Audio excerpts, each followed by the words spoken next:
So Hey, you're all everybody. So just want to do a quick video as this has kind of come up recently in my circles. And it's kind of a debate on Star Wars Episode 7, the new movie. So spoilers, right? If you haven't seen the movie, you know, then you know, let's see. I have music going on in the background. Hold on. All right, there. If you haven't seen the movie, then you know, don't watch. Don't watch. You know, because we're going to be talking about stuff.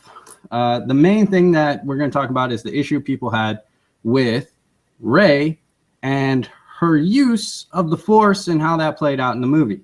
I'm also joined here by Randy, a member of California Jedi. hey, what's up? Who may offer his insights on this. But before we get to that, let me break something down. Okay, so two things. There's two issues here that I see a lot of that people have a problem with. And the problem is that, like, people feel like Disney or Abrams, they're trying to change the Force, right? They're trying to change how we know it and how it works within the Star Wars, canon. I disagree with that. And I also really, I am supportive of Rey's use of the Force within the movies and the outcomes thereof. Reasons, right? Can't have a debate or an argument without logical, reasonable points. So the first point I would point out is people say she has no training in the Force, so thus should not be able to use the Force. This seems to forget that Force sensitives exist in the Star Wars galaxy, and that Force sensitives can indeed access and use the Force. We saw this within many legends, books, novels, and comics and such. Usually without Jedi training, there's two important points to remember. They're lacking two very vital things. That is, one, that they even know that they have the Force, that they're using the Force. They have no idea. They just get premonitions, they get nudges, they get feelings. They kind of see things before they happen. Anakin Skywalker before, right? They don't know that they're using the Force. So as such, they don't try to use the Force. They don't try to further their ability within the Force because they don't know. Number two, they don't know what can be done with the Force. This is another hindrance. If you don't know you can do something, why would you seek to use this feeling you really don't know what it is and try to do more with it, right? Because you don't, is that possible? You don't know. I'm sure, there's probably tales of people exploring that, and that could be a great story in and of itself, right? But we do see Anakin Skywalker and Qui-Gon in the prequels mentioning how he has Jedi reflexes. Ergo, Anakin is using the Force he's accessing it, he's using it, and he has no training. So that's point one, that Force sensitives can indeed use the Force and access the Force without training. This is why Jedi sought to train Force sensitives. This is why they went around, because it was a concern. That's unchecked ability just being out there. What training is good for, Jedi training, because this is, well, even Sith training really, but let's keep it within the Jedi, right? The thing with Jedi training is that it's meant to, it doesn't train you like, oh, so now you can use Force abilities. What it does is it's training you to use Force abilities reliably, how to do that in stressful situations, how to do that ethically, right? How to access and use the Force for various different abilities that you probably didn't think of before, and how to do that without maybe drawing on the dark side or using your emotions to things, and again, keeping it within the Jedi. It's about ethics, and it's about being able to use abilities reliably, especially when you need them the most, which are usually very stressful situations. And this is really no different than any training. If you if you take look at a martial arts class, look at any self-defense class, it's meant to train you to use the abilities. Anybody can shoot a gun, right? Anybody can do that, but it's the training that helps you do that. Like police officers, when they go through an academy, an experience I can speak on, it's meant to do so under duress. So you can do so with a calm mind, accurate, steady hand, and you can follow through on your training and your skills in a very stressful situation. That's the point of training, to use these when you need them the most.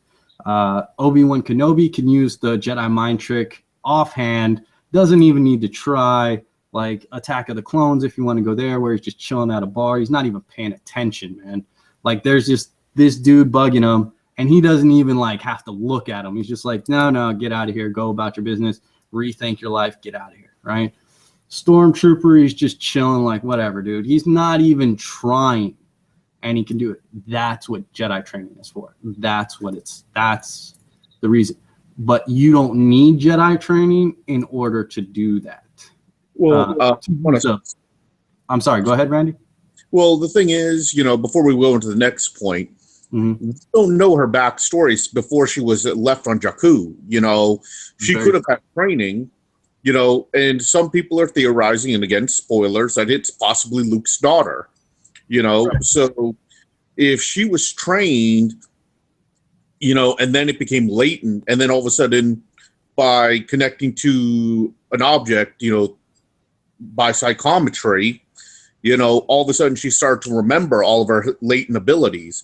So there's no saying that she didn't have Force abilities or never used them before, because we don't know what happened between her birth and when she was left on Jakku, So there's no telling what could have happened in between, was she trained, was she not, or anything like that. Yeah, it's a good point, and you're absolutely right. And that actually goes into our the next point I had.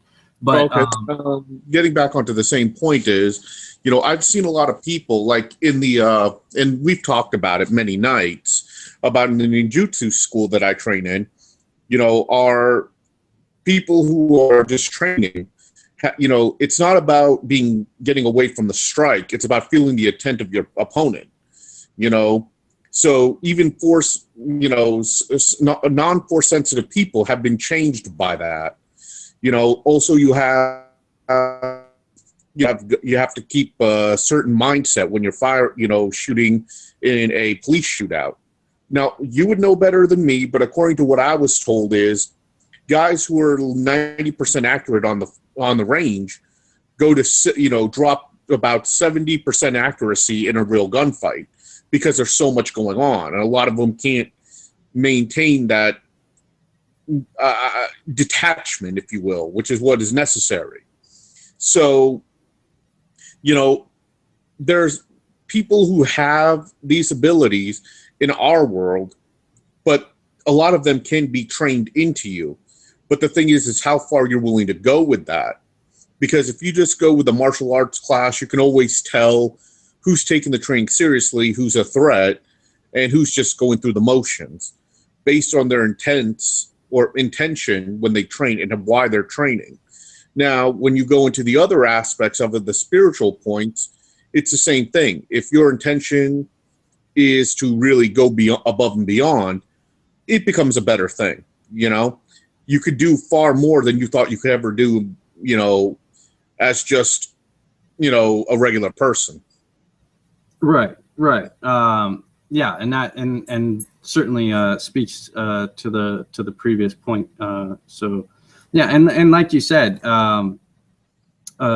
we don't know a lot of things, and there is a pretty good fan theory out there that she may have had previous training. We don't know like the extent or how long, right? There's a lot left unsaid within the movie. Yes, and that we're hoping episode 8 gives us a better glimpse into that. But with what we do know, we can. Like I said, that actually brings up the next point. Before we get into the actual, the two instances that really cause problems, and I'll present my reasonings on why I think they they work within the film. But the last point really on that is we know through canon and legends, right, in the Star Wars universe, that Jedi and Sith, and any Force user has talents, areas that they excel at more than others. So to bring up that point, we don't know that Rey doesn't have an innate talent for affecting another's mind with the Force. That may be her thing, right? We don't know whether or not that is the case. I mean, just looking at the movie alone, I know, like, if you're like me, some people have read the novelization of the movie and such, but just looking at the movie alone, a greedy person captures BB-8. That's a lot of portions. That's a lot of things. And Rey's just like, yo, let him go. And they just let him go. Like, wait, really? That's all it takes? Okay. All right. So we don't know if that's not, maybe it's an ability that's been not only a talent of hers, but subtly built up over time as her life as a scavenger has dictated, as she's had to talk her way out of situations or had to barter for better parts or trying to get portions or things like that.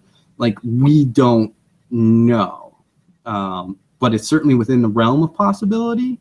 So it could be an innate talent that she has, and that would go a long way to explaining her ability to use the Force. It's the one issue, the first issue out of two major ones that people have with the movie, and that's Rey using the mind trick on the Stormtrooper.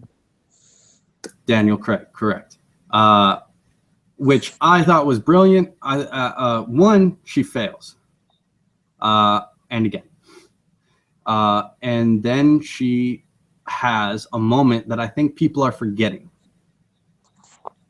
Empire Strikes Back. Luke in the cave, in the Hoth cave, reaches out and pulls a lightsaber to him.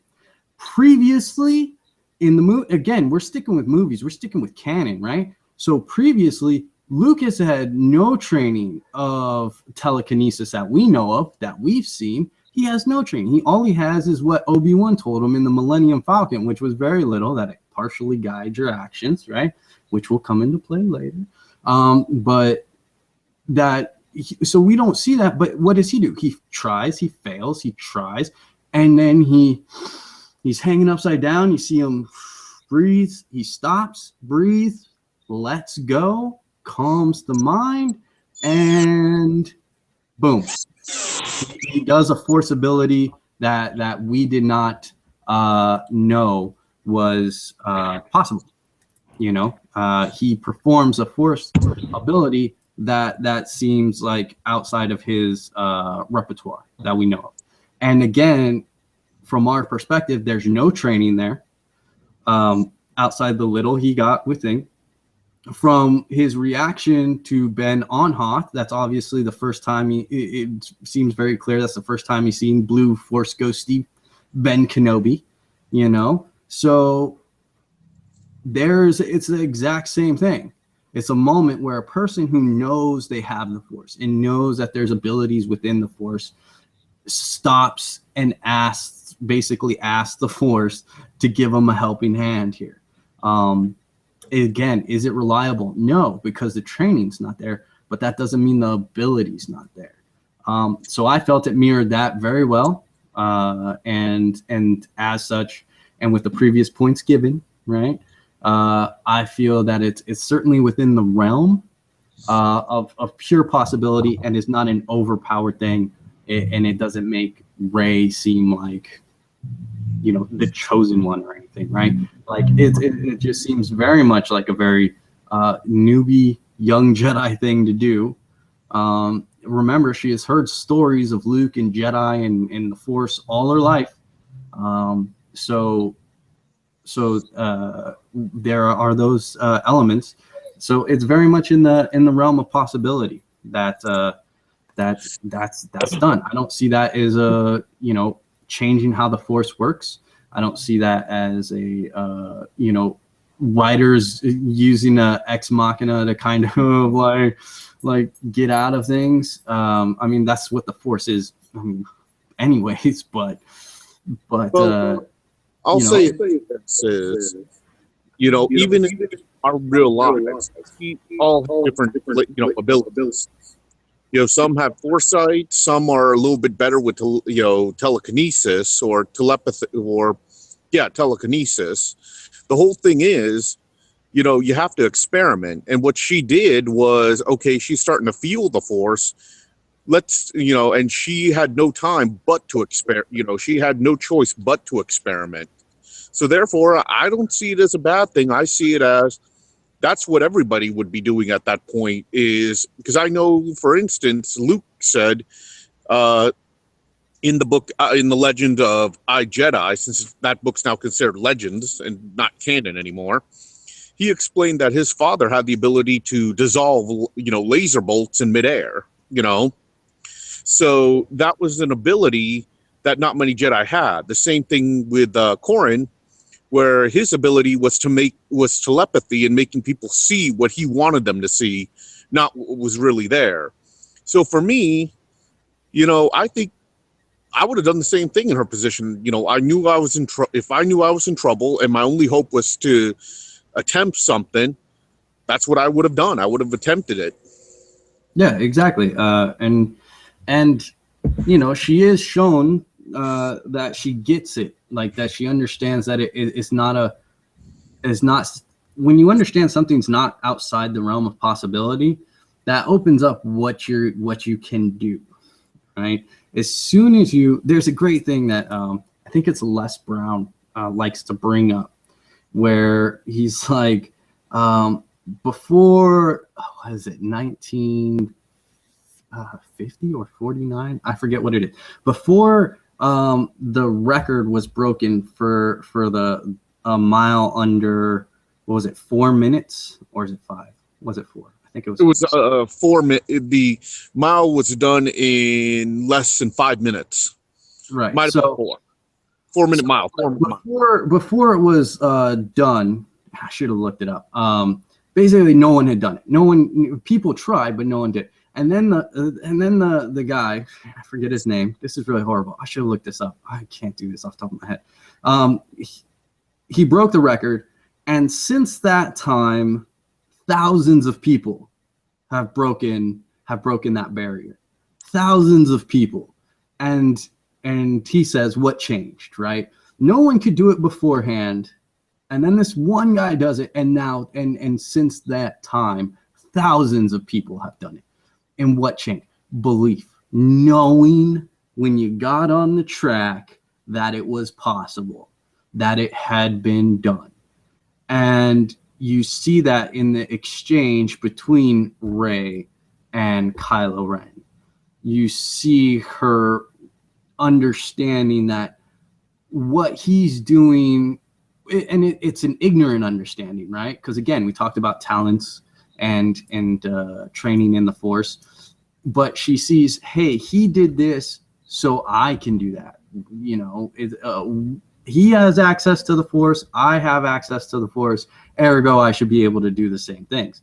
Doesn't really work that way, but it can, again, on that kind of just innate thing, right? Like anybody picking up a sword can use it, right? Not necessarily proficiently, but they can still do it. They can still cause damage. They can still kill somebody. You don't need the training. It's innate, right? And we see that with the lightsabers, but we'll get into that in a second. But yeah, so I agree with you, Randy, that from the context of the situation and her ability, it's not overpowered. It's not poor writing. It's very well done. It's very reminiscent of Luke in the Wampa cave. And I think that's probably partially the point, as the movie very much was, an homage to the original trilogy. But so I think that clears up that. I think that addresses that moment in time. Okay, with all the points that we made beforehand, and the issue of training and what it's there for, and then of course, Force sensitives all have that ability, and it speaks to the character of, as you said, you're in a desperate situation. Why not? Why not try? Why not give it a shot and see what happens? And there is failure there. So yeah. The next part that people really have an issue with is Rey kicking the crap out of Kylo Ren towards the end of the movie. Well, I've had people say the same thing about that. And I perfectly have a good excuse for all of it, you know. I mean, but I'll let you speak your mind before I speak mine. But okay. I actually, you know, have a various, you know, logical excuse of why she was able to beat him. There's several, and my points are pretty. It's pretty simple. But you know, people say that the Force doesn't work that way. It doesn't make you a lightsaber duelist. True.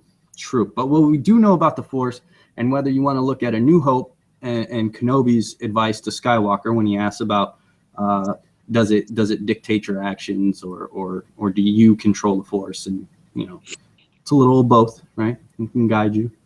Or if you look at like books like again that are now legends, such as the Jedi Apprentice series, it's often brought up that the Force guides and kind of flows, and you get a sense of where things are, and it's a reason why Jedi are able to block blaster bolts. Why they block some and let some fly past them. Why they're able to fight in close proximity with one another with blades that can basically slice off any limb at any given time, especially Master and Padawan when they're fighting, you know, in close quarters and swinging lightsabers around, you know. So it's brought up that the Force flows and guides and kind of, you know, strike here, dodge here, block here. You know, there's premonition involved. And the Force does that. Is that enough to become a lightsaber duelist? Obviously not. Kylo Ren has training. Right. Okay, so let's remember a few things about Kylo Ren. One, and major spoilers, he just killed his dad.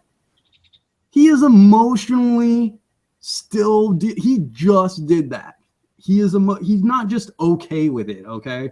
Like, he wasn't just like, boom, oh, hey, I'm Darth Vader now. Excellent, cool. Later, Dad, peace. Thanks, man. No, he's still emotionally struggling with that. What do we know about Jedi? Even Sith, when you're because he's emotionally struggling. It's not like he's just mad or angry or pain or whatever.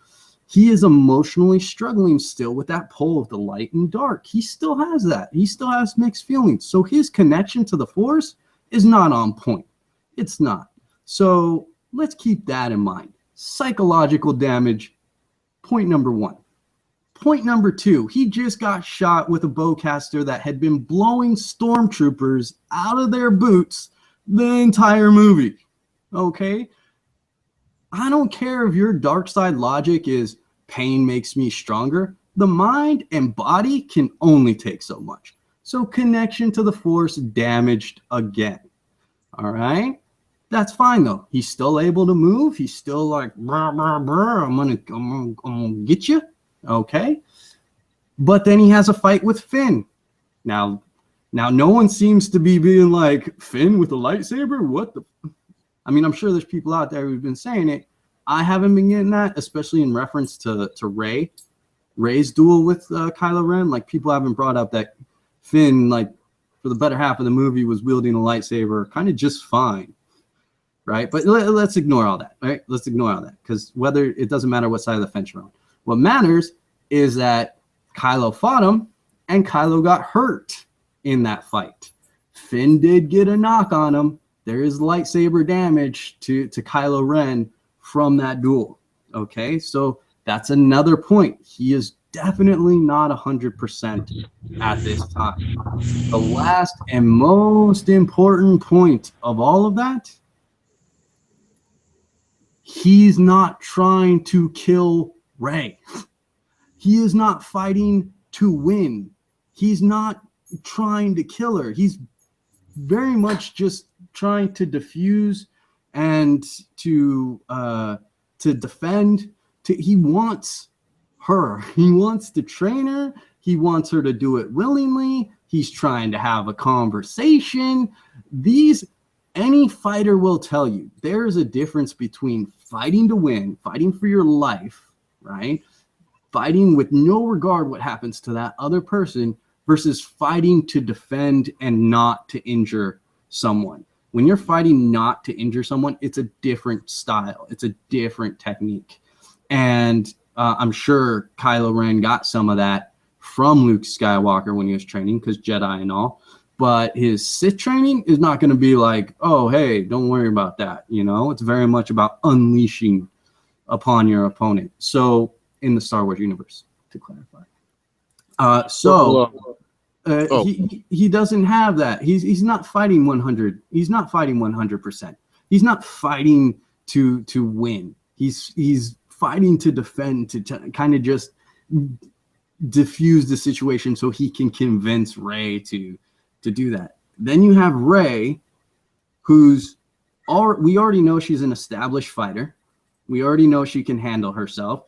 And anybody who practices any martial arts with a weapon or not will tell you that it enhances eye-and-hand coordination, judging distance, and that training with one weapon will help in training with another. Not the same, but it helps. It gives you a leg up off of versus someone who's never trained at all, right? Like someone who's never trained with a weapon versus someone who has trained with a weapon is going to pick up a new weapon.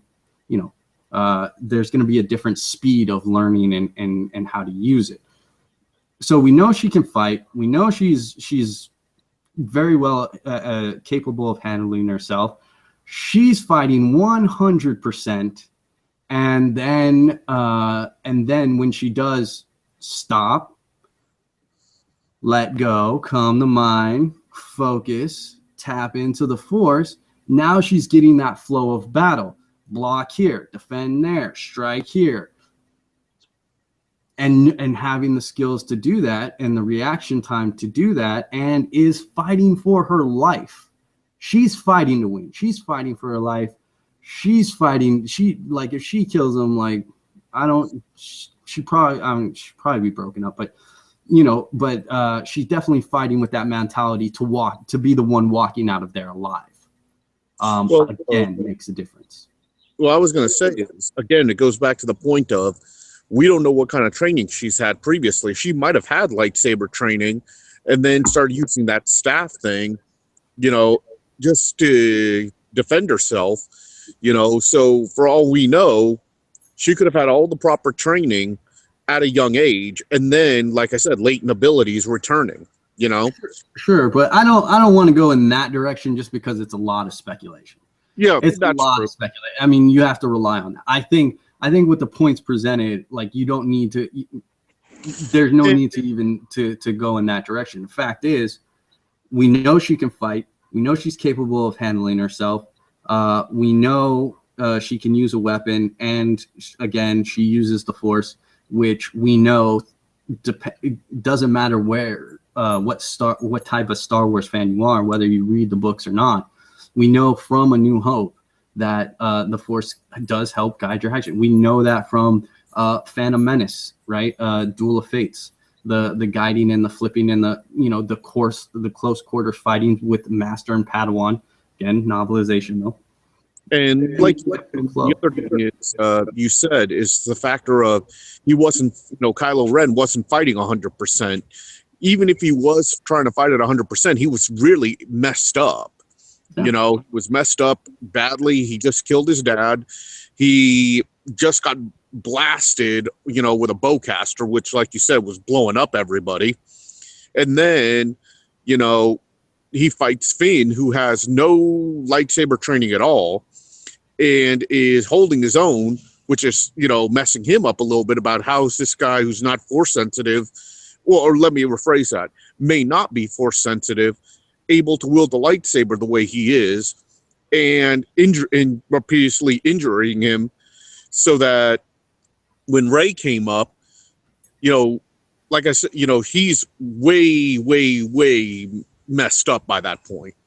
Yeah, his fighting ability is certainly degraded. His connection to the Force is degraded from everything that we know canonically speaking of Jedi and Sith users. He's damaged, you know. We saw in Attack of the Clones, Obi-Wan Kenobi get 2 strikes to his body and basically he went down, right? He went down. Anakin Skywalker passes out from losing a limb. Fair, right? Like that, I would pass out too. And yet Kylo Ren, he suffered these wounds, like he suffered Kenobi wounds, and so he's damaged. He's not 100%, and that's just, you know, it is what it is. Like, people are like, oh, Ren's just like overpowered and poorly written in those instances. The Force is being changed. No, the Force is actually right in line with everything we know of the movies, even the books. Like, there's nothing out of character within the Star Wars universe. It just makes sense. Ren was seriously not fun. Even if it's difficult, even when everybody's 100%, to fight someone with the purpose of capturing them when they're fighting to survive. That alone makes a difference. Any fighter, any martial artist, any person will. Well, it goes to the parable of the fox and the rabbit. You know, the monk asks the disciple, or, you know, he asks him, who's gonna win this race? And the disciple says, well, it's the fox, and the monk says, no, it's the rabbit, because the fox is fighting for food, the rabbit is running for his life. You know, it goes to that same parable. You know, I think the movie was great. I wish they had more backstory on what happened in that 30 years. But I do like the fact that they got rid of the midichlorians, which I'm happy about. J.J. Abrams said actually they didn't. They didn't. There's midichlorians don't exist. No one ever said that. They didn't get rid of them. Well, in other words, Abrams said he's not bringing them up in his film, so right, he doesn't have to bring them up. But let's actually you know what? Fine. Okay. So for those of you who are interested, I said my points. Randy said his points. End of that discussion. Basically, you can agree or disagree. We can argue more in the comments. I'll say the one thing was the best moment of that was watching Luke Skywalker at the end of that. That was the best part. Cool. Let's get into the midichlorians and the Force, since this is on the Force. This is kind of like the rebuttal of, oh, they're changing the Force in the movie. They're not. And let's go to midichlorians, because you know what? I will defend the midichlorians right now. Okay. I will do that right now, really easy. Because here's what we know of midichlorians and the Force and the Jedi. Okay. We know that a higher midichlorian count makes a more powerful Jedi. We know that. Okay. We know that the Jedi in the prequels are capable of measuring the midichlorians. Excellent. We know jack shit else. We know nothing else about that. Who is to say that training doesn't increase your midichlorian count? That sure, a person born with a higher midichlorian count has a better innate ability. They have a better connection to the Force, and thus probably an easier time of growing within the Force. But who's to say that by growing within the Force, your count doesn't rise? That's never said that doesn't happen. Who is to say that a person, we look at, you want to go Legends, you want to go Jedi, Corran Horn, right? Let's look at him. He starts out as he can't do crap, right? But then he starts learning that, oh wait, I can, and if I think, and then like throughout the like New Jedi Order series, he becomes increasingly more proficient. Why is that? Well, training, Opie, it's training. Yes, but he becomes more proficient in the Force, which if we go by midichlorians and the assumption that midichlorian numbers limit your ability within the Force, how do you gain more ability? Which we do see Jedi do within canon and Legends, gaining more ability. How does that happen if midichlorian counts automatically restrict how much ability and how much you can do within the Force? Logical explanation, your midichlorian count can grow. We don't know where it comes from. We know nothing about it. All we know is that Lucas threw in midichlorians and that Jedi can measure them, and the higher the midichlorian count, the more ooby-dooby the Jedi. Well, I thought the midichlorian was it's like some part of our own human DNA. Like if you're talking about mitochondria, okay. It can be associated with mitochondria, certainly. You can look at it that as a real world inspiration, right? But it's not said in the movies. It's not said that it's that it is. All it says is that it's organism found within yourself. Well, who says that organism can't multiply? Well, yeah, that's true. Nobody's ever said that. So. Right. There's so much, like, nothing, like, people have a problem with it, and I understand it because, yeah, I'm a fan of the Empire Strikes Back methodology of Jedi and the Force as well, but midichlorians actually doesn't do anything to that belief. In fact, you could go so far as to say anybody with an innate, maybe in Star Wars, everybody has an innate midichlorian count. But at a certain number, that's when you get to see certain abilities manifest, right? That's when training becomes more return for the investment. Maybe what the big secret Jedi have is that anybody could train to be a Jedi and become a Jedi through training, increasing their midichlorian count. But it's just easier to begin with the people who have the already high at this certain level. This is where we want to begin, because if they're below that level, it just takes way too long before we see a return on our investment, right? It's like training in police, firefighters, military. They all have a cutoff age, right? And that's all about return of investment. You can't join the military at 40, right? I mean, there's stipulations, but you can't join the police at 40 if you've never, again, this stipulations, like, if you've never done it, though. They're not going to invest the time and money it takes to train you because they're not going to see enough of a return on their investment, because you're only going to have a couple years before you retire and you go off on your own and you're done. So maybe that's the issue. Maybe we don't know. We no one's approached this. Like, we don't know the stipulations of midichlorians. We don't know that, dude, and how.